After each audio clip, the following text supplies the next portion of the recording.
మరోసారి ప్రేమ సందేశం కార్యక్రమాన్ని చూస్తున్న మీ అందరికీ శుభాకాంక్షలు తెలియజేస్తా ఉన్నా.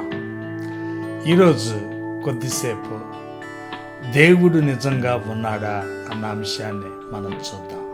ప్రేమ సందేశం కార్యక్రమాన్ని ఇప్పుడు ఇంగ్లీషు, తెలుగు భాషల్లో టీవీ, ఇంటర్నెట్ ద్వారా 30 దేశాల్లో ప్రజలు చూస్తూ ఉన్నారు. అది మీ తోడ్పాటు వలన మాత్రమే సాధ్యపడింది. మీ ప్రార్థనలు, మీ ఆర్థిక సహకారం లేకుండా ఈ యొక్క ప్రోగ్రామ్ను మేము నడిపించలేము.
దేవుడు నిజంగా ఉన్నాడా అన్న సందేహం చాలామందికి రావచ్చు. అందులో తప్పులేదు. ఆ ప్రశ్నకు సమాధానం ఈరోజు మనం చూద్దాం. మనం సమాచార యుగంలో జీవిస్తూ ఉన్నాం. ఒక రోజుల్లో పక్కటూరులో ఏం జరుగుతూ ఉందో ప్రజలకు తెలిసేది కాదు. ఇప్పుడు ప్రపంచంలో ఎక్కడ ఏం జరుగుతున్నా ప్రత్యక్ష ప్రసారాలు చూస్తూ ఉన్నారు. ఒక రోజుల్లో జీవితం మొత్తంలో 2-3 సార్లు టెలిగ్రాములు పంపేవాళ్ళు. అందులో 2-3 వాక్యాల కన్నా ఎక్కువ ఉండేవి కావు. ఇప్పుడు ప్రతి గంట ప్రజలు టెక్స్ట్ మెసేజ్లు, ఎస్ఎంఎస్లు పంపుతూ ఉన్నారు. ఒక రోజుల్లో కొద్దిమందికి మాత్రమే టెలిఫోన్ సౌకర్యం ఉండేది. ఇప్పుడు దాదాపు అందరికీ సెల్ ఫోన్లు అందుబాటులో ఉన్నాయి. ఒక రోజుల్లో టెలిఫోన్ కంపెనీలకి 1,00,000 మంది వినియోగదారులు ఉంటే గొప్ప. ఈరోజు ఒక్క రిలయన్స్, జియో లాంటి సంస్థలకే 10 కోట్ల మంది కస్టమర్లు ఉన్నారు. ఎక్కడ పడితే అక్కడ ఈ యొక్క సెల్ ఫోన్ టవర్లు కడతా ఉన్నారు. ప్రపంచంలోనే ఎక్కువ ఇంటర్నెట్ డేటా వాడుకుంటున్నటువంటి దేశాల్లో భారతదేశము ఎదిగింది. ఒక రోజుల్లో పక్షుల చేత సమాచారం పంపేవాడు. తర్వాత టెలిగ్రాములు, టెలిఫోన్లు, రేడియోలు, టీవీలు ఇవన్నీ దాటుకొని ఇంటర్నెట్ యుగంలోకి సమాచార వ్యవస్థ ప్రవేశించింది. మన సమాజంలోని ప్రతి రంగం ఈ సమాచార వ్యవస్థ చేతుల్లోకి వెళ్ళిపోయింది. దేశంలో ఎంతమంది ప్రజలు ఉన్నారు, ఎవరెవరికి ఆధార్ కార్డులు ఉన్నాయి, ఎవరి వయసు ఎంత, ఎవరి అడ్రస్ ఏంటి, ఈ లెక్కలన్నిటినీ ప్రభుత్వాలు సేకరిస్తూ ఉన్నాయి. ఎవరి దగ్గర ఎంత డబ్బు ఉంది, ఎవరి బ్యాంక్ అకౌంట్లో ఎంత డబ్బు ఉంది, ఎవరికి పొలం ఉంది, ఈ యొక్క సమాచారం అంతా కంప్యూటర్లలో వాళ్ళు భద్రపరుస్తూ ఉన్నారు. వైద్య రంగంలో కూడా సమాచార వ్యవస్థ ప్రవేశించింది. ఎవరెవరికి ఏ జబ్బులోని, ఎవరెవరు ఏ మెడికల్ టెస్టులు చేయించుకున్నారు, వాటిలో ఏం బయటపడింది, ఎవరే మందులు వేసుకుంటా ఉన్నారు, ఈ సమాచారం అంతా వాళ్ళు భద్రపరుస్తూ ఉన్నారు. కొన్ని దుష్ట శక్తులు ఈ సమాచారాన్ని దొంగిలించి ఇన్సూరెన్స్ కంపెనీలకి అమ్ముకుంటున్నటువంటి సందర్భాలు కూడా చూస్తూ ఉన్నాం. పోలీసులు కూడా సమాచార వ్యవస్థను విస్తృతంగా వాడుకుంటూ ఉన్నారు. నేరస్తుల కాళ్ళకి పోలీసులు ఏం చేస్తూ ఉన్నారంటే GPS పరికరాలు పెడతా ఉన్నారు. ఏ నేరస్తుడు ఎప్పుడు ఎక్కడ తిరుగుతూ ఉన్నాడో వాళ్ళకి క్షణాల్లో తెలిసిపోతూ ఉంది. ఏ వాహనం ఎంత వేగంగా వెళ్తూ ఉందో ట్రాఫిక్ పోలీసులు తెలుసుకొని ఇంటికి టికెట్ పంపిస్తూ ఉన్నారు. జోదగాళ్ళు కూడా సమాచారాన్ని వాడుకొని ఏ గుర్రం గెలుస్తుంది, ఏ గుర్రం ఓడిపోద్ది అని ముందుగానే లెక్కలు కట్టి పందాలు కాల్చుకుంటా ఉన్నారు. హార్స్ రేసులకి కంప్యూటర్లు తీసుకుని వెళ్ళే వాళ్ళు ఉన్నారు. ఏ గుర్రం గెలిచే అవకాశం ఉందో కంప్యూటర్లో లెక్కలు కట్టి చెప్తా ఉన్నాయి.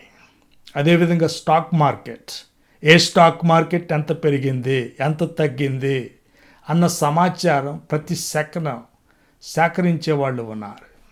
రాజకీయ నాయకులకు కూడా సమాచారాన్ని విస్తారంగా వాడుకుంటా ఉన్నారు. ఏ ఊర్లో ఎంతమంది జనం ఉన్నారు, ఏ మతం వాళ్ళు ఉన్నారు, ఏ కులం వాళ్ళు ఉన్నారు, ఏ పార్టీకి ఎంతమంది సభ్యులు ఉన్నారు, ఏ కులం వాళ్ళు ఏ పార్టీకి ఓటేస్తూ ఉన్నారు, ఈ సమాచారం అంతా రాజకీయ పార్టీలు కంప్యూటర్లో పెట్టుకొని ఎలక్షన్లకు సిద్ధపడతా ఉన్నాయి. సమాచారం సేకరించటం తేలికైపోయింది. రకరకాల శాటిలైట్లు అంతరిక్షంలోకి పంపిస్తూ ఉన్నారు. ఈ శాటిలైట్లు మీ సెల్ ఫోన్ని కనెక్ట్ చేస్తూ ఉన్నాయి, మీ సమాచారాన్ని సేకరిస్తూ ఉన్నాయి. ఒక రోజుల్లో కంప్యూటర్ అంటే అది ఒక ఇల్లు అంత ఉండేది. ఇప్పుడు మన చేతిలో పట్టే ల్యాప్టాప్లు మనం చూస్తూ ఉన్నాం. సమాచార వ్యవస్థ వల్ల మంచి ఉంది, చెడు ఉంది. ఉదాహరణకి కంప్యూటర్లు ఉపయోగించి బాగా చదువుకునే వాళ్ళు ఉన్నారు, చదువు పాడు చేసుకునే వాళ్ళు కూడా చాలామంది ఉన్నారు. నేను ఎంబీబీఎస్ చదివే రోజుల్లో రోజుకు సాయంత్రం 5 గంటల నుండి 9 గంటల వరకు ఒక 4 గంటల పాటు ప్రతిరోజు చదివేవాడిని. ఈరోజు చాలామంది విద్యార్థులు చదువును నిర్లక్ష్యం చేస్తూ ఉన్నారు, సెల్ ఫోన్లో సినిమాలు చూస్తూ ఉన్నారు. పొద్దున్న లేచిన దగ్గర నుండి ఈ యొక్క వాట్సాప్ల్లో చాటింగులు చేసేవాళ్ళు పెరిగిపోతూ ఉన్నారు. మా స్నేహితుడు ఒకడు ఉన్నాడు, వాడు ప్రతిదీ ఫోటో తీసి వాట్సాప్లో పెడతా ఉంటాడు. నేను నవ్వుతున్నానని ఫోటో తీసి ఒక ఫేస్బుక్లో పెడతాడు. నేను థమ్సప్ తాగుతున్నాను ఒక ఫోటో తీసి వాట్సాప్లో అందరికి పంపిస్తాడు. నువ్వు థమ్సప్ తాగుతున్నది ప్రపంచం అంతా చూడాలా అని నేను అడుగుతూ ఉంటాను. కనీసం పరీక్షల సమయంలోనైనా చదువుకో. ఆ వాట్సాప్లు, ఫేస్బుక్లు, చాటింగులు ఆపి పుస్తకాలు తీసుకొని చదువుకో అని చెబుతూ ఉంటాను. అయితే ఎగ్జామ్స్ వస్తాయి, వాడు తప్పటం అవన్నీ జరిగిపోతూ ఉంటాయి. కాబట్టి టెక్నాలజీకి ఒక హద్దు ఉండాలి, లేకపోతే నష్టపోయేది మనమే. అయితే మీరు చూడండి, మనకు నచ్చినా నచ్చకపోయినా ప్రపంచం నిరంతర సమాచార వ్యవస్థలోకి వెళ్ళిపోతూ ఉంది. ఈ రోజున సమాచారం మొత్తం బైనరీ కోడ్లో పంపుతున్నారు. 0, 1 ఆ 2 నంబర్లు ఉపయోగించి సమాచారం మొత్తం క్రోడీకరిస్తూ ఉన్నారు. ఈమెయిల్స్ అవనివ్వండి, డాక్యుమెంట్స్ అవనివ్వండి, ఫోటోలు అవనివ్వండి, లేకపోతే ఇంకా మ్యూజిక్ అవనివ్వండి, పాటలు అవనివ్వండి, ఇంకా ఏ రకమైనటువంటి సమాచారం అయినా సరే ఈ రోజున 0, 1 0, 1 కేవలం 2 నంబర్ల రూపంలో పంపగలుగుతూ ఉన్నారు. ఇది మనిషి యొక్క మేధస్సుకు ఒక అపూర్వ నిదర్శనం. సమాచారం కేవలము మనిషికి మాత్రమే పరిమితమయ్యింది కాదు, ప్రకృతిలో ఎంతో సమాచారం ఉంది. జాన్ వేలర్ అనేటటువంటి గొప్ప శాస్త్రవేత్త ఏమన్నాడంటే, ఇట్ ఫ్రమ్ బిట్. బిట్ అంటే binary code. It from bit. విశ్వంలోని ప్రతిదీ సమాచారంలో నుండి పుట్టిందే. జీవరాశిని తీసుకోండి, డిఎన్ఏలో ఉన్నటువంటి 4 అక్షరాల మీద సమస్త జీవరాశి నిర్మించబడింది. ప్రతి జీవ కణంలో డిఎన్ఏ ఉంది. ఈ డిఎన్ఏ ఏటీజీసీ అనే 4 బేసెస్ చేత చేయబడింది. ఏటీజీసీ అంటే 4 అక్షరాల ఆధారంగా సమస్త జీవరాశి రాయబడింది.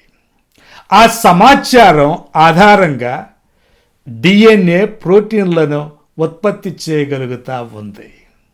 జీవ కణములో జరుగుతున్నటువంటి జన్యు ప్రక్రియలు ఒక గొప్ప ఇంజనీర్ రాసినటువంటి సాఫ్ట్వేర్ ప్రోగ్రామ్ లాగా మనకు కనిపిస్తూ ఉన్నాయి. సూక్ష్మ జీవులు, జంతువులు, చెట్లు, మానవులు అందరూ డిఎన్ఏ మీద ఆధారపడాల్సిందే. ఆ సమాచారం లేకుండా ఏ జీవి మనలేదు. సమాచారం ఉంటే సరిపోదుగా, ఆ సమాచారాన్ని అర్థం చేసుకునేటటువంటి శక్తి ఉండాలి. ఆ శక్తి మానవునికి ఉంది. ఇంకా ఏ జీవికి లేనటువంటి మేధస్సు మానవుడు కలిగి ఉన్నాడు. ఆ మైండ్ ఉపయోగించే మానవుడు విశ్వాన్ని, అందులో నిక్షిప్తమై ఉన్నటువంటి సమాచారాన్ని అర్థం చేసుకోగలుగుతా ఉన్నాడు. మనిషి ముందుగా హేతువును ఉపయోగించాడు. రీజనబుల్గా ఆలోచించంటాం మనం. ఆ రీజనబుల్ థింకింగ్, హేతువును మనిషి నేర్చుకున్నాడు. మనిషి నిర్మించిన సాంకేతిక వ్యవస్థలన్నీ హేతువు ఆధారంగానే జన్మించినాయి. మానవుడు కొన్ని వేల సంవత్సరాలుగా హేతువును వాడుకుంటానే ఉన్నాడు. అరిస్టాటిల్ అనేటటువంటి ఒక గొప్ప గ్రీకు తత్వవేత్త ఉన్నాడు. ఎన్నో శాస్త్రాలకు ఆయన పునాదులు వేశాడు. భౌతిక శాస్త్రం, జీవశాస్త్రం, జంతు శాస్త్రం, వేదాంత శాస్త్రం, సాంఘిక శాస్త్రం, రాజకీయ శాస్త్రం, హేతు శాస్త్రం, వాటన్నిటినీ ఆయన సైద్ధాంతీకరించాడు. అందుకని అరిస్టాటిల్ని మొదటి ఉపాధ్యాయుడు, ద ఫస్ట్ టీచర్ అని పిలుస్తా ఉన్నారు. ఆయనే హేతు శాస్త్రాన్ని కూడా నెలకొల్పాడు. అరిస్టాటిల్ తరువాత 2200 సంవత్సరాలకి జార్జ్ బూల్ అనే గొప్ప గణిత శాస్త్రవేత్త హేతు శాస్త్రాన్ని ఇంకా ముందుకు తీసుకువెళ్ళాడు. ఈయన 1815, 1864 సంవత్సరాల మధ్య ఇంగ్లాండ్ దేశంలో జీవించాడు. ఆయన తండ్రి పేరు జాన్ బోల్. ఆయన తన కుమారునికి గణిత శాస్త్రములో ప్రోత్సహించాడు. ఒక టెలిస్కోప్ కొని జార్జ్ బూల్కి ఇచ్చాడు. అంతరిక్షాన్ని చూడు, హేతు శాస్త్రాన్ని చదువు, గణిత శాస్త్రాన్ని నేర్చుకో అని తన కుమారునికి చెప్పాడు. ఈ జార్జ్ బూల్ ఈయన ద లాస్ ఆఫ్ థాట్స్ అనే పుస్తకం రాశాడు. ఆ పుస్తకంలో హేతు నియమాలను సాంకేతిక రూపంలో రాశాడు. సింబాలిక్ లాజిక్ అప్పుడు పుట్టింది. సమాచార యుగానికి ఆ పుస్తకం పునాదులు వేసింది. డిజిటల్ విప్లవానికి జార్జ్ బూల్ పితామహుడు అని మనం చెప్పుకోవచ్చు. ఆయన కనుగొన్నటువంటి ఆ సాంకేతిక హేతువు సింబాలిక్ లాజిక్కి బూలియన్ లాజిక్ అని పేరు పెట్టారు. కంప్యూటర్ యుగం అప్పుడు మొదలయ్యింది. జార్జ్ బూల్ ఏమన్నాడంటే, మనం లాజిక్ అని నమ్ముతున్నాం. ఈ విశ్వం లాజిక్ మీద ఆధారపడే నడుస్తూ ఉంది. ఒక మైండ్ లేకుండా లాజిక్ పుట్టదు. విశ్వంలో ఉన్నటువంటి లాజిక్ ఒక గొప్ప మైండ్ని మనకు చూపిస్తూ ఉంది. దీనిని సుపీరియర్ ఇంటెలిజెంట్ కాజ్ అని పిలిచాడు. దేవుడు అనే గొప్ప మేధస్సులో నుండే లాజిక్ పుట్టింది. ఆ దేవుడు మనకు హేతువును ఇచ్చాడు. ఆ దేవుడే మనకు లాజిక్ని ఇచ్చాడు. ఆ హేతువు ఆధారంగా దేవుడు విశ్వాన్ని తన సమాచారంతో నింపాడు. మనం కూడా హేతువు ఆధారంగా యంత్రాలను నిర్మించవచ్చు అని జార్జ్ బూల్ అన్నాడు. ఆయన స్నేహితుడు ఆయన ఒకసారి చర్చికి వెళ్తా ఉన్నారు. వాళ్ళకు 10 నిమిషాలు లేట్ అయింది. తొందరగా నడువు, ఇప్పటికే లేట్ అయ్యాం అని జార్జ్ బూల్తో ఆయన స్నేహితుడు అన్నాడు. జార్జ్ బూల్ ఆయనతో ఏమని చెప్పాడంటే, పైకి చూడు, దేవుడు ఈ విశ్వాన్ని సమాచారంతో తన జ్ఞానంతో నింపాడు. చర్చిలో మాత్రమే ఆరాధించాల్సినటువంటి అవసరం లేదు. చర్చికి వెళ్తా కూడా మనం దేవుణ్ణి ఆరాధించవచ్చు. George Boole laws of thought, ఆలోచన నియమాలు అనే పుస్తకం రాసి కంప్యూటర్ యుగానికి పునాదులు వేశాడు. దేవుని కీర్తిస్తా పద్యాలు కూడా రాశాడు. 49 ఏళ్ళకే ఆయన చనిపోయాడు. లండన్కి దగ్గరలో సెయింట్ మైకేల్స్ చర్చిలో జార్జ్ బూల్ సమాధి ఉంది. ఆయన సమాధి దగ్గర ఆయన జ్ఞాపకార్థం ఒక శిలా ఫలకం పెట్టారు. దాని మీద 119వ కీర్తన 89వ వచనం ఆయన రాయించుకున్నాడు. For ever O Lord, thy word is settled in heaven. యెహోవా నీ వాక్యము ఆకాశమందు నిత్యము నిలకడగా ఉన్నది. జార్జ్ బూల్ ఆ విధంగా విశ్వములో ఉన్నటువంటి సమాచారం వెనుక దేవుని యొక్క జ్ఞానాన్ని చూశాడు. జార్జ్ బూల్ చేత ప్రభావితం చెందినటువంటి ఒక ప్రముఖ వ్యక్తి చార్లెస్ బాబేజ్. ఈయన గొప్ప గణిత శాస్త్రవేత్త. ఈయన 1791 1871 మధ్య ఇంగ్లాండ్ దేశంలో నివసించాడు. ఈయనను ఫాదర్ ఆఫ్ కంప్యూటర్కి తండ్రి అని మనం పిలుస్తా ఉన్నాం. 1822లో ఈయన లెక్కలు చేసే డిఫరెన్స్ ఇంజిన్ని నిర్మించాడు. ఆ తర్వాత అనలైటికల్ ఇంజిన్ అనే మరొక యంత్రాన్ని నిర్మించాడు. ఈ అనలైటికల్ ఇంజిన్లో నుండే ఆధునిక కంప్యూటర్ జనించింది. దేవుడు నిజంగా ఉన్నాడా అని ఆయన్ని ఒకసారి అడిగారు. ఆయన ఏమన్నాడంటే, నేను చేసిన ఈ అనలైటికల్ ఇంజిన్ చూడండి, మీరంతా దీనిని చూసి దానిలో ఉన్నటువంటి లాజిక్ చూసి నన్ను మెచ్చుకుంటా ఉన్నారు. నా జ్ఞానంలో నుండి అది పుట్టింది, నా ఆలోచనల్లో నుండి అది పుట్టింది, నా పనిలో నుండి అది పుట్టింది, నా చిత్తంలో నుండి అది పుట్టింది, దానంతటికి అదే పుట్టలేదు.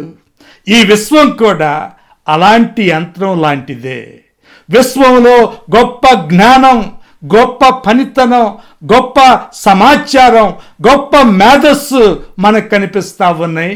అది ఒక సృష్టికర్త లేకుండా పుట్టింది అనుకోవటం పొరపాటు. ఒక విజ్ఞానవంతుడు లేకుండా ఈ విజ్ఞానం అంతా ఉద్భవించింది అనుకోవటం అవివేకం.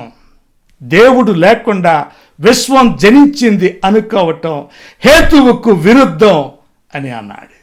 చార్లెస్ బాబేజ్ విశ్వము యొక్క ఉనికి, విశ్వంలో ఉన్నటువంటి సమాచారము దేవుని యొక్క ఉనికికి, దేవుడు ఉన్నాడు అనటానికి సాక్ష్యంగా ఉంది అని చెప్పాడు. డిఫరెన్స్ ఇంజిన్ని చూసి చాలామంది మేధావులు ఆశ్చర్యపోయారు. లండన్లో చార్లెస్ బాబేజ్ విందు సమావేశాలు ఏర్పాటు చేస్తూ ఉండేవాడు. దానికి Charles Darwin, Charles Lyell, Charles Dickens చాలా పెద్ద పెద్ద సైంటిస్టులు హాజరవుతూ ఉండేవాడు. ఆ సమావేశాలకు హాజరైనటువంటి ఒక మహిళ పేరేంటంటే ఏడా బైరాన్ లవ్లేజ్. ఈమె చార్లెస్ బాబేజ్ చేసినటువంటి యంత్రాన్ని చూసింది. ఈమె ఎవరంటే ప్రసిద్ధ కవి లార్డ్ బైరాన్ గారి కుమార్తె. ఈమె చార్లెస్ బైరాన్ని కలిసింది. ఆయనతో ఏమందంటే, నువ్వు చేసినటువంటి యొక్క యంత్రాన్ని కేవలము గణిత శాస్త్రం లెక్కలు రాయటానికే నువ్వు ఉపయోగిస్తా ఉన్నావు. అయితే దాని చేత రకరకాల పనులు చేయించవచ్చు.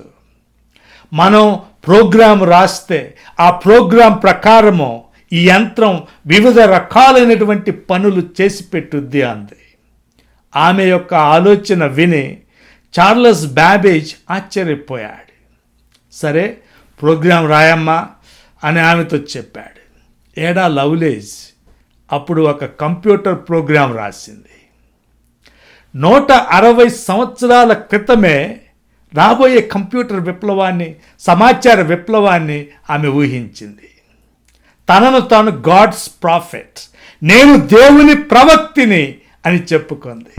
ఎందుకంటే రాబోయే సమాచార యుగాన్ని ముందుగానే ఊహించింది.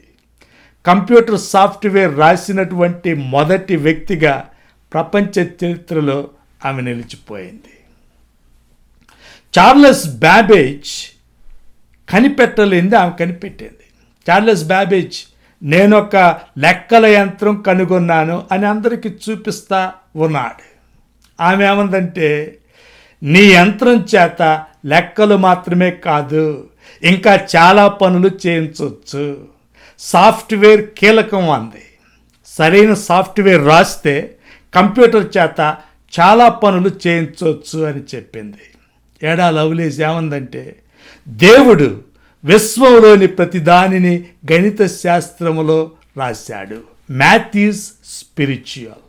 గణిత శాస్త్రాన్ని ఆత్మ సంబంధమైన కోణంలో చూడండి. దేవుడు సమస్తాన్ని గణిత శాస్త్రంలో వ్యక్తపరిచాడు. గణిత శాస్త్రం రూపంలో మనం కూడా సమస్తాన్ని వ్యక్తపరచవచ్చు. దేవుడు 0, 1 వాడి సమస్తాన్ని వ్యక్తపరిస్తే మనం కూడా 0, 1 ఆ నంబర్లు ఉపయోగించి రకరకాల సమాచారాన్ని సరఫరా చేయవచ్చు అని ఆమె చెప్పింది. నంబర్ల రూపంలో ధ్వనిని, చిత్రాలను, సంగీతాన్ని మనం పంపించవచ్చు అంది. ఆ ఒక్క ఆలోచన ప్రపంచ చరిత్రను గొప్ప మలుపు తిప్పింది. కంప్యూటర్ విప్లవాన్ని సృష్టించింది. ఎడా లవ్లేస్ దేవుణ్ణి నమ్ముకుంది. యేసు ప్రభువుని తన రక్షకుడిగా స్వీకరించింది. ఆమె ఏమందంటే, నేను రాసిన ప్రోగ్రాం నా మైండ్లో నుండి వచ్చింది. నేను బ్యాబేజ్ మేమిద్దరం కలిసి ఈ కంప్యూటర్ నిర్మించాం. ఆయన హార్డ్వేర్ చేస్తే నేను సాఫ్ట్వేర్ రాశాను. మా మైండ్ లేకుండా, మా పని లేకుండా కంప్యూటర్ దానంతటికి అదే వచ్చిందా? విశ్వం కూడా ఒక కంప్యూటర్ లాంటిదే.